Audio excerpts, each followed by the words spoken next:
Hello, welcome everybody. I think we are just about to time. I'll just give a few more seconds for people to arrive, and then we can start our open evening or open day, as it's called. Thank you for coming on a Friday evening.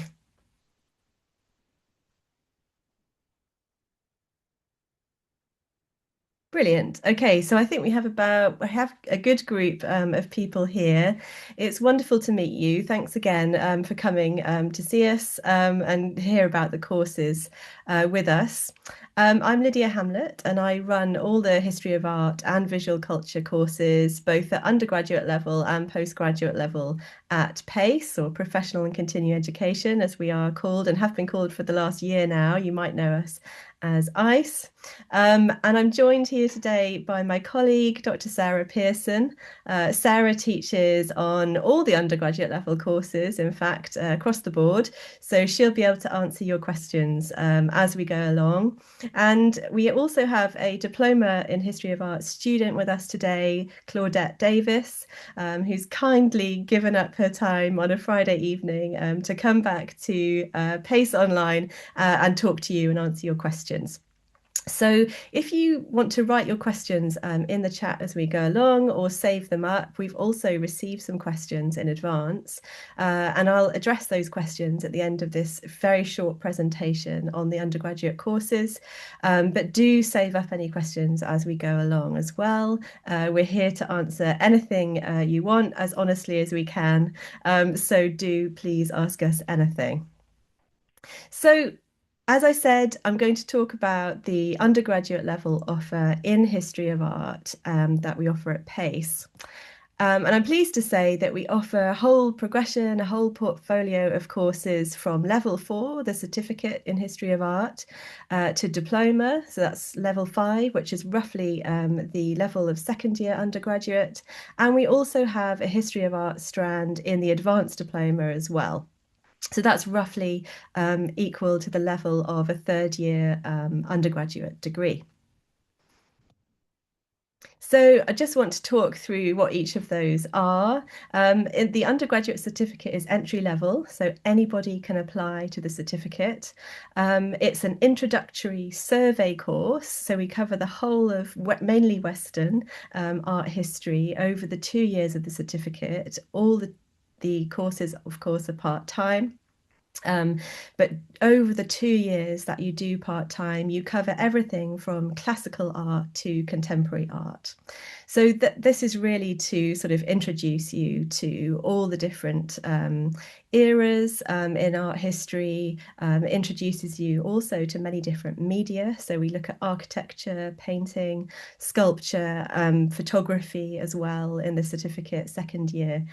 So this is really, if you have not done history of art before and you want to be introduced to history of art as a discipline.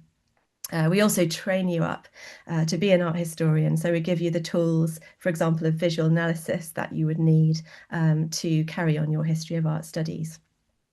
In the undergraduate diploma, it's a bit more sort of specialized.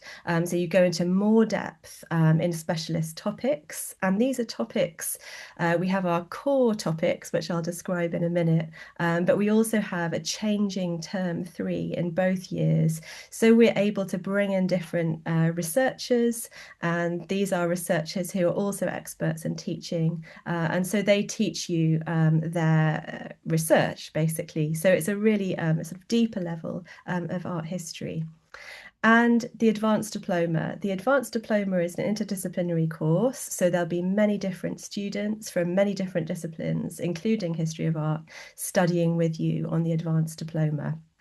But you can pick to do history of art strand, and we will match you up with an art historian to supervise you. Let me just talk you through very briefly, and you're welcome to ask us all more questions about this. Claudette will be able to tell you about the diploma and exactly what you learn in that, and Sarah will be able to tell you about what's exactly in the certificate. But for now, as I said, it's a survey course. So the first year of the course, which is, well, you can take these in any order you want, but this year we're teaching classical to Renaissance. Next year we'll be teaching early modern, so that's broadly speaking, 16th, 17th centuries, to the contemporary, so to today. In the diploma, as I said, we specialise in topics which our tutors are researchers in. So we have visual culture of Renaissance Italy, global Baroque, and then we've got a really interesting visual cultures of Germany and Central Europe, covering a period of 400 years, so sort of prolonged Baroque period in the third term, and that's being taught this year. And then next year we do a deep dive into British visual culture. So we do the 17th century, 18th century, and then in fact, as a sort of, it's not quite a coincidence, but our changing term for next year is the art of the Tudors, paint and politics. So you end up sort of going backwards in time across the year and filling in that context for the 17th century. So that's a really interesting deep dive into British visual culture. And you can talk to us more and ask questions about that later if you like. The way that the certificate and the diploma are taught is entirely online, so you can join us from anywhere in the world. And I hope Claudette will be able to tell us a little bit more about how it is studying in a global classroom. For us as tutors, it's really, really wonderful. We get so many different perspectives on the visual culture, and we really find that it's a very sort of the live seminars are very sort of fertile times of knowledge exchange when people can give their different views on things. You also get a pre-recorded lecture every week. So we pre-record and put the lecture on the virtual learning environment for you to access anytime you want. And then the live seminar sessions, and we all come together, tutors and students, are once a week as well. So you have 1 hour of live seminar together a week. And that is based on the topic of the pre-recorded lecture. And we also do extra readings and looking at other images as well together, which are related. And then you have to submit a written assignment every term of about 3,000 to 4,000 words for both the certificate and the diploma. And you receive quite detailed written feedback on that, which you can follow up with tutors if you so need or desire. Claudette's in the middle of writing hers, I think, at the moment. So thank you again for giving up your time. The advanced diploma, the history of art strand. So as I said, students from across the arts and the sciences join together on the advanced diploma. But specifically in art history, we can team you up with a supervisor who's a specialist in your area of interest. The advanced diploma is sort of equivalent to doing a final year undergraduate dissertation. So it's really a chance to do a deep dive and learn how to become a researcher in history of art, and then write up a dissertation which is on an area that you're really passionate about, something that you've wanted to do perhaps for a long time, and also test its research potential. So if you're thinking about going on to do an MA or an MST, you're really sort of testing out a subject and learning how to network in the subject, and learning also how to communicate your research. And so this is really, if you have not done a sort of long piece in the arts and humanities and you want to learn how to become a researcher in the field. And again, very happy to answer questions on that in a minute. The other ways that you can access art history and visual culture at pace are many and various. So we do lots of, and increasingly lots of, short online courses in many different topics. Some I can think of off the top of my head, but Sarah, you might be able to think of others. Are Western art history. We do an architectural history course. I think we're going to do a South American Baroque course soon, and we've got lots of others on the horizon. If you have any suggestions for things that you would like short courses on, please also tell us, because we would be happy to try those topics out and try and set up short online courses on those topics as well. The weekend residential courses still happen at our lovely historic base at Madingley Hall in Cambridge. And these are 3 days, well, they stretch from Friday evening till Sunday afternoon. And these are usually taught by one or two tutors. And of course, they're in person. So you get to have lectures and seminars from these expert tutors, and also get to dine with your fellow students and tutors as well. So those are sort of extra special sort of weekend in-person courses.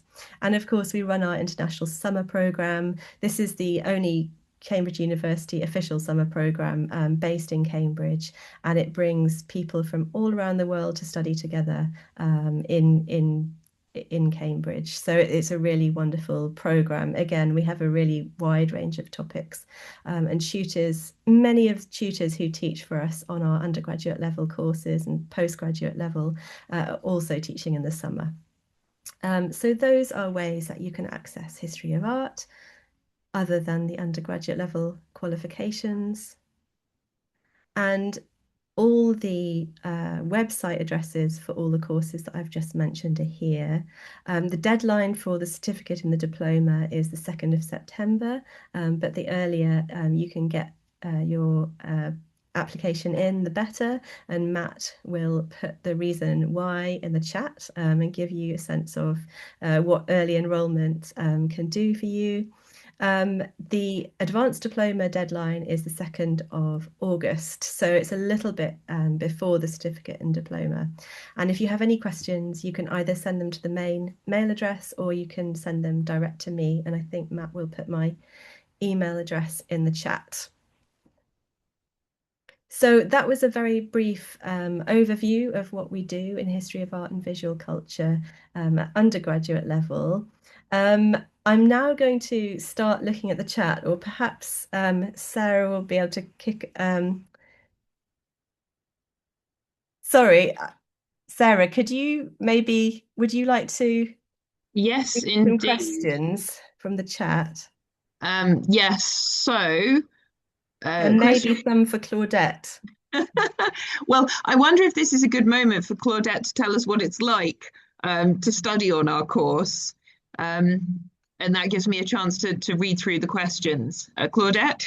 Claudette, would that be okay? We will filter Yes. the questions and make sure we've got the ones that are specifically for you. But as I said, you're a student on the History of Art diploma currently. And could you give us a sense of why you came to PACE and also how you're finding studying on the course? Yes. Hello, everyone. It's my pleasure to be here because it really has been such um, an encouraging experience doing this diploma in the history of art. Um, I think if anyone's feeling nervous, and I think that's quite a normal thing to feel, even though, it's exciting. I was excited, but I was daunted as well. It's a new experience, that's a new journey.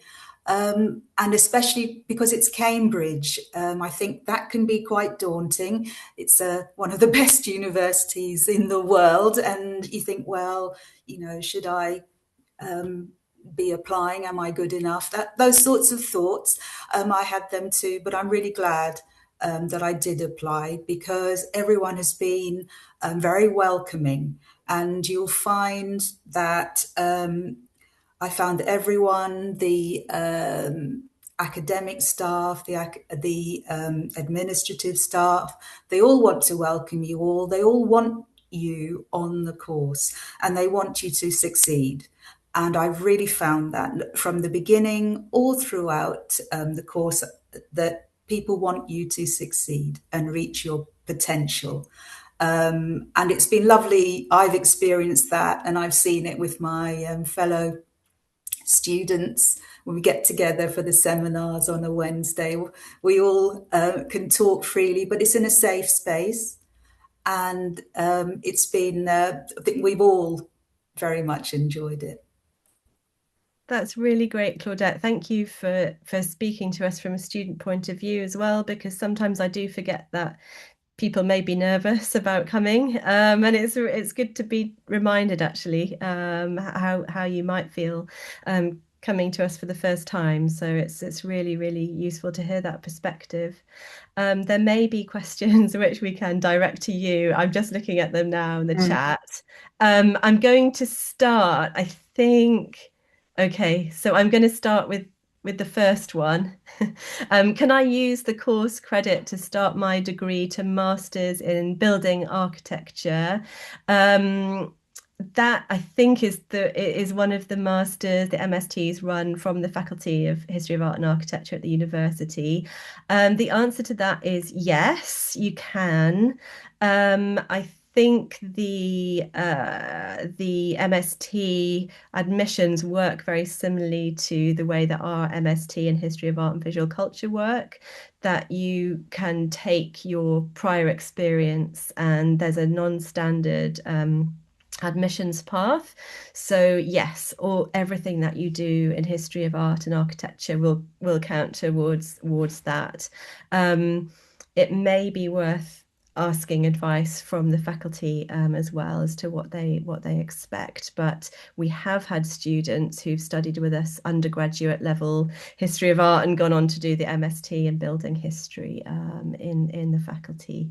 I know that for sure. So yes, and we should actually bring them back at one point and ask them to talk to us about it because that would be interesting. The fee for the overseas students, Matt, you'll confirm, or Callie, but I think it's the same because it's online. So for the MST, which is in person, the postgraduate course that we do, that would be different fees, but online, I believe it's the same.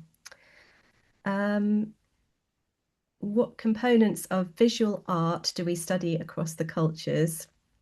Sarah, maybe this is one that you could answer. Absolutely. And what we're trying to do, and I think are doing, Claudette will be able to say if it's successful, is to broaden from the traditional view of art history as just painting and sculpture and architecture. And we certainly look at all of those in detail, but we include other elements of visual culture as well. So we look at manuscripts, we look at prints and how prints are produced, engravings, and then we look at what was previously considered ephemeral art. So glassware, we're looking at furniture and tapestries. Tapestries have been overlooked for a long time, and yes, they also deserve attention. So it really is quite a broad perspective now in terms of what we consider to be visual culture. And I think it's quite enriching as a result.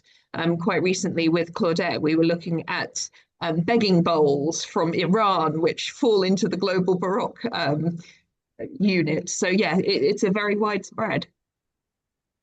Thanks so much. And also, I would say that as well as looking across different media, we also encourage people to think across the disciplines as well. So we're quite often thinking about literature and art and how they sort of interact, especially performance as well, performance and visual art, especially in the British visual culture diploma. So yes, there are many ways that you could approach history of art with us. There are a couple of questions here. I think I'll direct them, one for Claudette and one for Sarah. First, I think this is for you, Claudette. What preconceptions did you have about the course before you applied? Preconceptions. Well, I wasn't sure how it would all sort of practically work out, but I found with the VLE, the virtual learning environment, that you'll be was very easy to use, and I found that really helpful. I just wasn't sure the practicalities of how it would all work out each week and how the seminars would all work in, but actually it all slots into place very easily. Again, it can seem daunting at the beginning, but actually once you step out, it's all very well organized and easy to use. That's great. Thank you very much. And Sarah, one for you. How do assessment methods vary across our courses? So you can talk from the perspective of the certificate and the diploma, I guess. Indeed, yes. And we have a variety of assessment. I mean, the heart of art history is still the ability to produce written work. And so we have the traditional formal essay, which I think for undergraduate courses is typically 3,000 words. But we also have other forms of assessment as well, particularly in term two. That seems to be the one where we give you the opportunity to do other things. So students are encouraged to look within their subject to find the things that appeal to them, and they can do visual analysis. We have one assessment where students can put together a virtual exhibition to bring together different pieces and to explain how they link. And we've had some amazing submissions, people linking objects that we wouldn't have thought of, but making these wonderful virtual exhibitions. So from our perspective, it's a very fun one to mark, just to see what everybody's thinking about. So yes, there are different ways of assessment, and I think we continue to look at how we can diversify even more, but always with that core skill of writing an essay as the potential route to further study. If you want to go on to the advanced diploma or MST, then you need to be able to write a substantial piece on the history of art. Yeah, thanks so much, Sarah. It's also worth mentioning that on the advanced diploma, they've got sort of different types of assessment again. So one of the tasks on the advanced diploma is to write a literature review. Another one is to do a video or a sort of short piece of like sort of magazine type journalistic writing about your research to sort of learn how to communicate your research. So yeah, in fact, there are many different ways that we sort of come at the assessment, and also some choice. So we do have choice, don't we? Whether you want to write a long essay or do two shorter pieces is a choice that arises in both the certificate and the diploma as well. Um, oh, there's a question about imposter syndrome. I think is that for the tutors or for the For us or for students? Claudette? Right.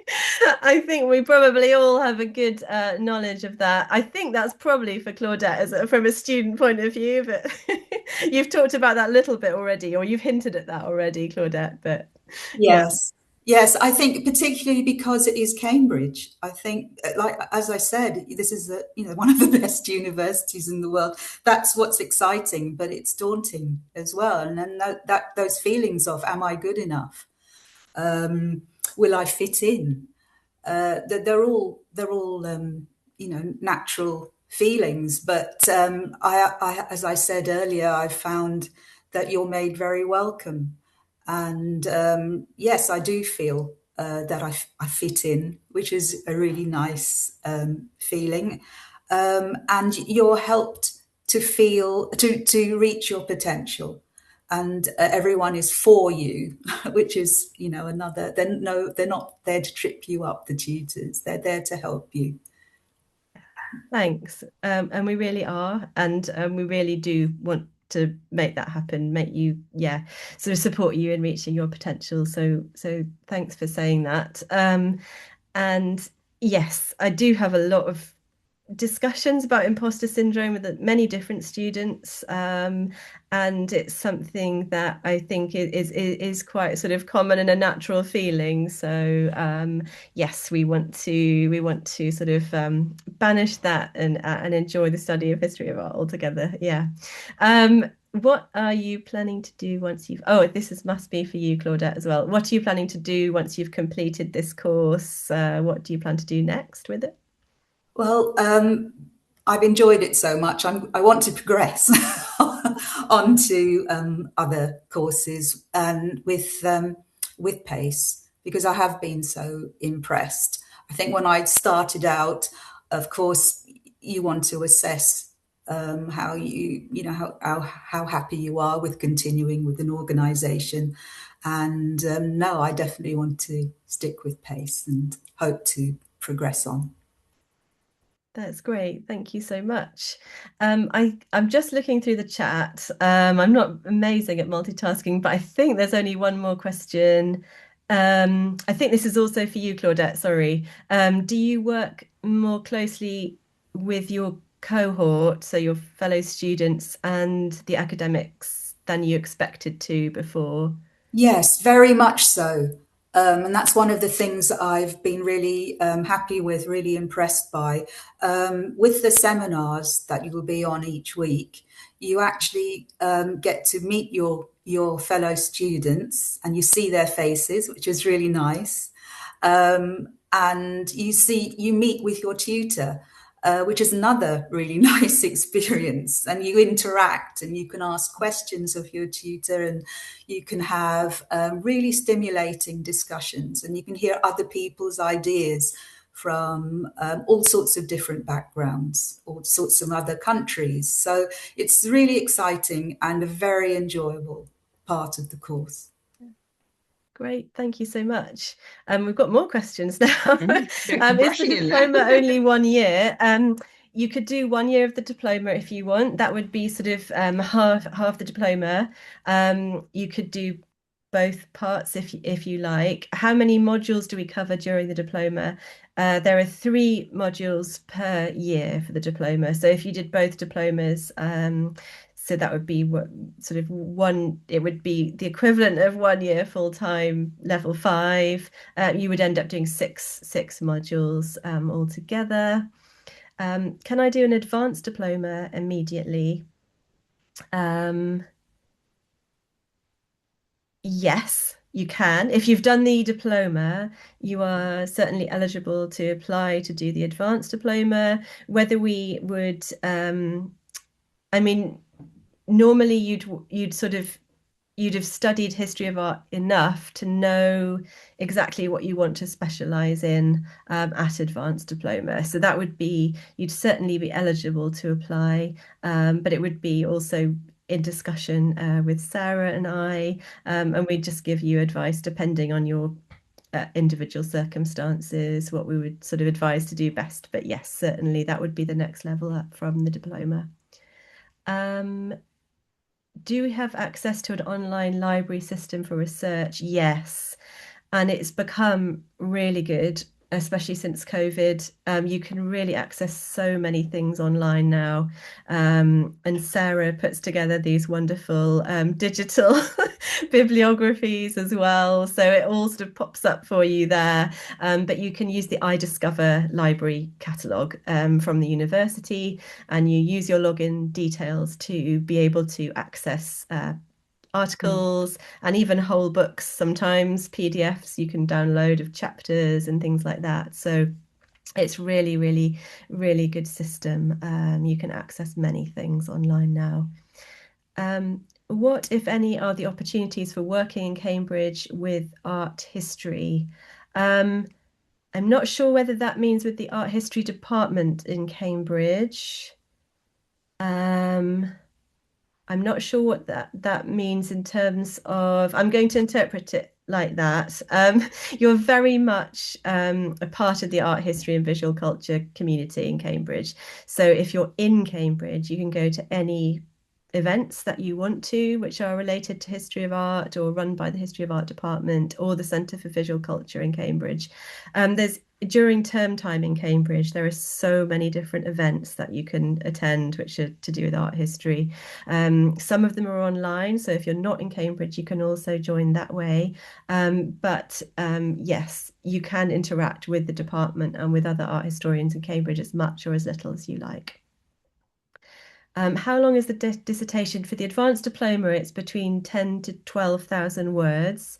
So that would be the second year of the advanced diploma. So if you the first year of the advanced diploma is broken up into shorter pieces and different types of assignment, but the second year is the long dissertation year. Somebody says, I'm a bit concerned about moving from an in-person course to an online course.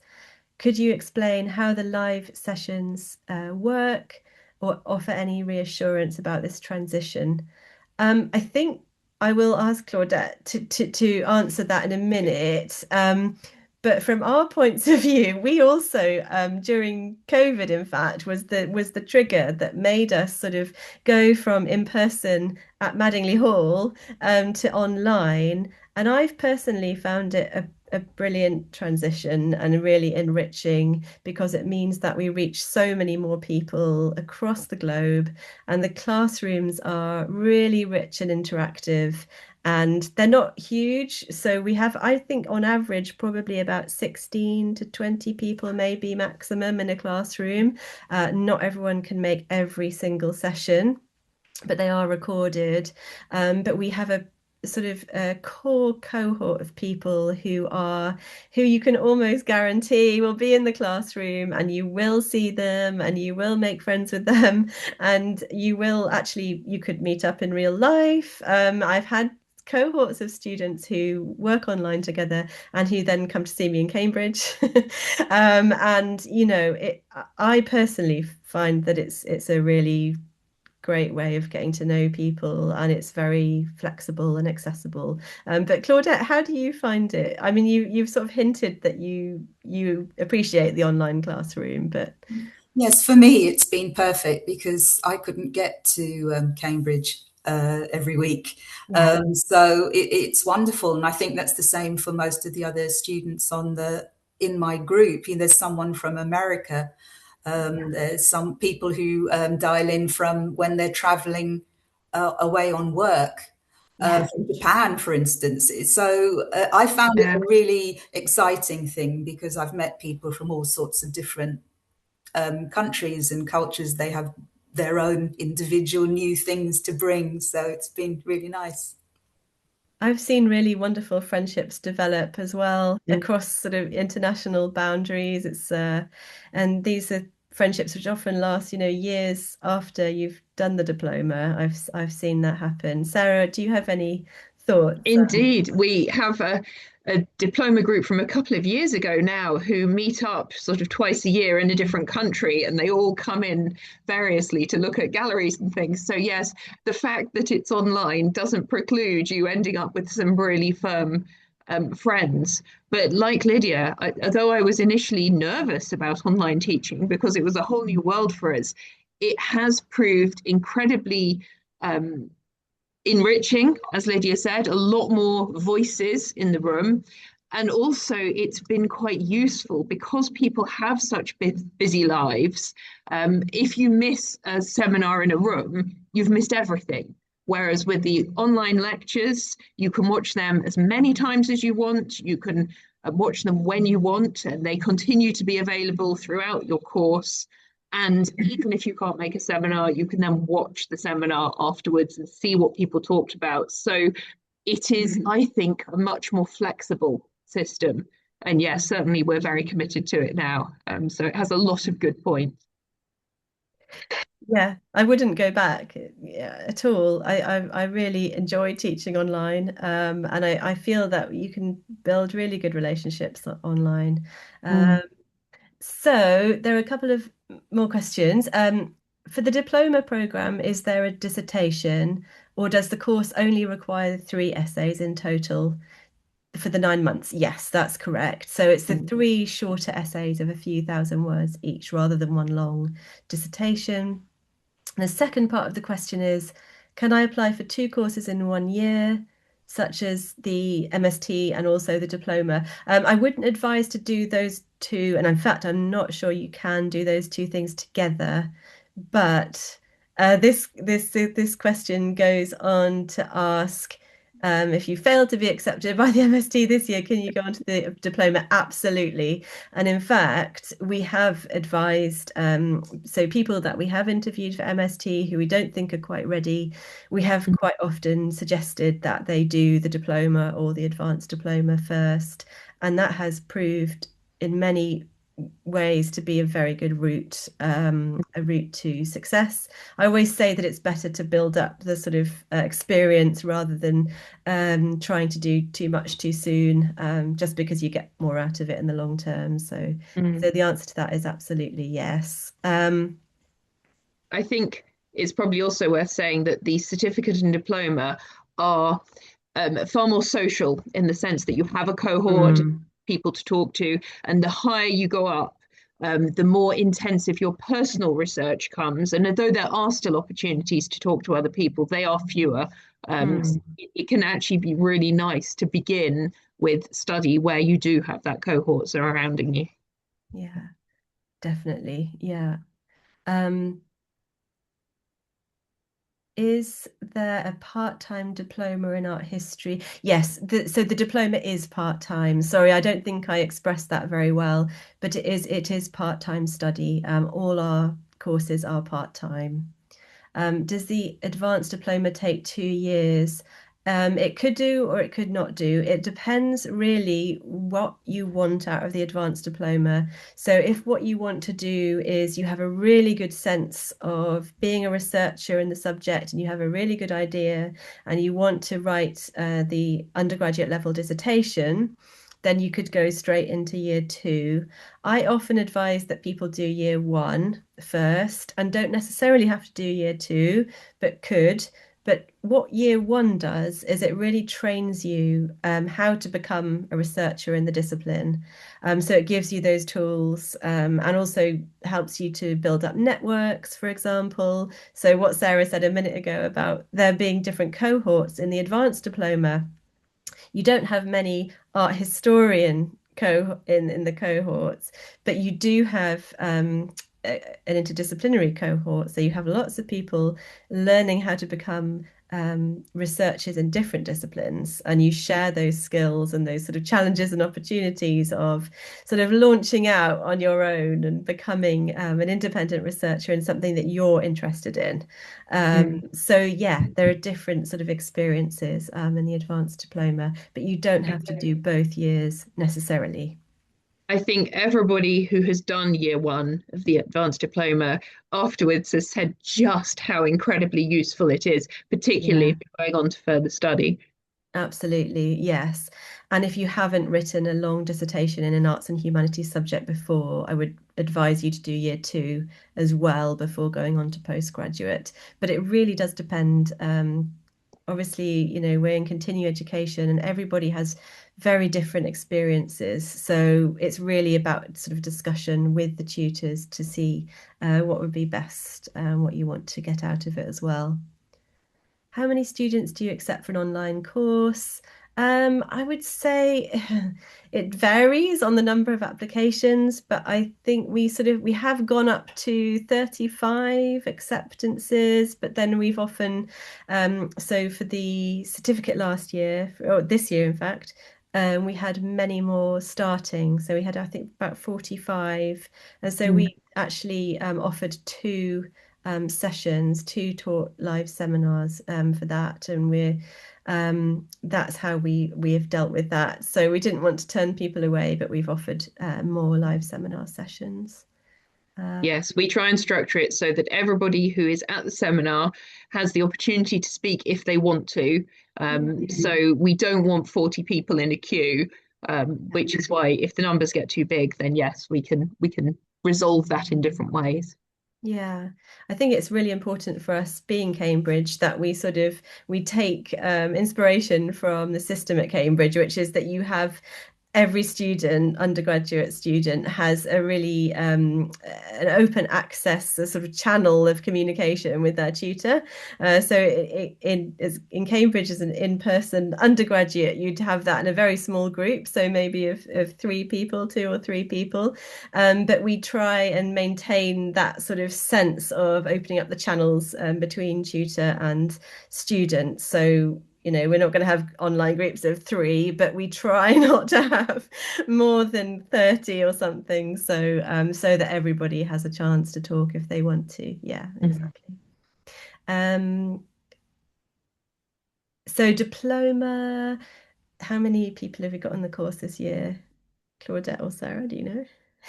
I would say we have on average about 16 to 20 in the classroom, maybe. We've got about 30 registered, but not everybody can make every seminar. So Yeah, we so it come depends. in, it's usually just under 20 for a live session. Yeah, yeah. Great. There's somebody who's coming from Vancouver here, and is 8 hours behind us in the UK. Would it be very difficult for me to attend online classes? We have had many North Americans, so Americans, Canadians join, and I think they tend to, as this person is saying, join earlier in their day. So if they can do that, that's great. We have had a couple of students in Australia for whom it's been almost impossible to join, but they have the chance of catching up on the on the recordings if they really can't join. But I would say that if you can make that work, then it works very well for us. You know, sometimes people have just had breakfast, and others are looking forward to their dinner. But that is totally normal part of the online classroom now. It works quite well, I think. If it works for you, it works for us. So, I have had one um, student who got up in the middle of the night to do the hour yeah, and to bed again. you do Uh, occasionally have a really hardcore student who will do that. but Um, there's but no, you're not marked down for not attending. There is understanding that for some people it is difficult. So that is right. Although we do encourage as much attendance as possible for obvious reasons, you get the most out of it. Um, do students have a personal tutor? Not on the certificate or the diploma, although as we've just explained, there's a kind of a small enough cohort to have a relationship with that tutor and to access some individual advice as well. But no, you don't have a personal tutor at that stage. For the advanced diploma, you do. So you have an assigned supervisor just for you and for your one-to-one sessions over those 2 years.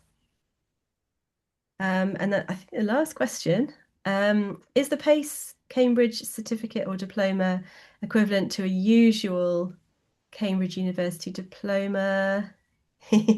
Um, um, if we're the only place that does diplomas in Cambridge, so our diploma and our certificate are the yes, the they're gold the official standard. ones. Yeah, they're the official ones. So yeah, nowhere else does them. So yes, in answer to that, yes. So I hope that answers everyone's questions. Um, Unless any others pop up in the next 10 seconds, we will probably wind up this session. But as I said, I am really happy for anyone to contact me at any time and ask me any further questions about studying with us. Um, Brilliant. So Matt or Kelly has just put that in the session. Also, I put my own I'll do this in real time, put my own email address in the chat as well. And thank you So so much to Claudette for speaking up on behalf of students. yeah, thank you so much. Oh, No, you're that's welcome. really helpful to get your perspective. Thank you so much.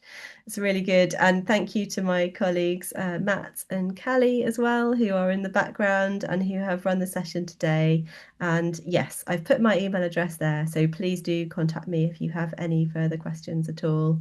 But with that, I will say happy Friday night and have a good weekend, everyone who's having one. Okay, bye.